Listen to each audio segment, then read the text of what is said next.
YSRCP విమర్శనాస్త్రాలు సంధించారు Narasaraopet MLA Chedalavada Arvind బాబు. YCP తీరు మారాలని, తీరు మారకపోవడం వల్ల 11 సీట్లకే పరిమితం చేశారు ప్రజలను విమర్శించారు.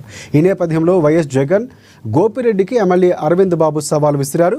గత 5 ఏళ్లలో వైసీపీ సర్కారు తమను ప్రశాంతంగా ఉండనిచ్చారా? ప్రజలు చెప్పుతో కొట్టినట్లు బుద్ధి చెప్పిన తీరు మారలేదంటూ మండిపడ్డారు.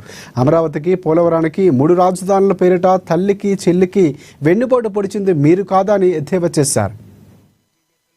యాక్టివ్ గా పొలిటికల్ తిరిగే నాయకులందరి మీద అక్రమంగా కేసులు పెట్టారు. ఇళ్లలో ఎక్సైజ్ దాడులు చేయించారు, గంజాయి పెట్టి దాడులు చేయించారు.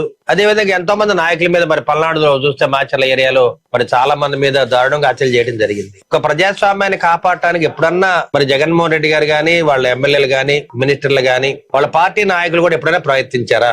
నేను ఇక్కడున్న మరి మాజీ ఎమ్మెల్యే గోపిరెడ్డి శ్రీనివాసరెడ్డి గారిని ఒక్కడిని అడుగుతున్నా. శ్రీనివాసరెడ్డి గారు, మీరు ఏనాడన్నా పంచాయతీ ఎలక్షన్ తో నామినేట్ వేయనిచ్చారా? టీడీపీ, జనసేన, బీజేపీ వాళ్ళని ఏనాడన్నా మాకు ఎంపీటీసీ, జడ్పీటీసీల మీద నామినేట్ వేయనిచ్చారా? కనీసం మున్సిపాలిటీ ఎలక్షన్ లో కూడా ఎవరిని కూడా నామినేట్ వేయకుండా ఏకపక్షంగా మీరు ఎలక్షన్లు కండక్ట్ చేయలేదా? ఒకసారి వెనక్కి తిరిగి చూడండి. ఇప్పుడు వెన్నుపోటు పొడిచేది మీరు, ప్రభుత్వానికి వెన్నుపోటు పొడిచారు, అమరావతికి వెన్నుపోటు పొడిచారు.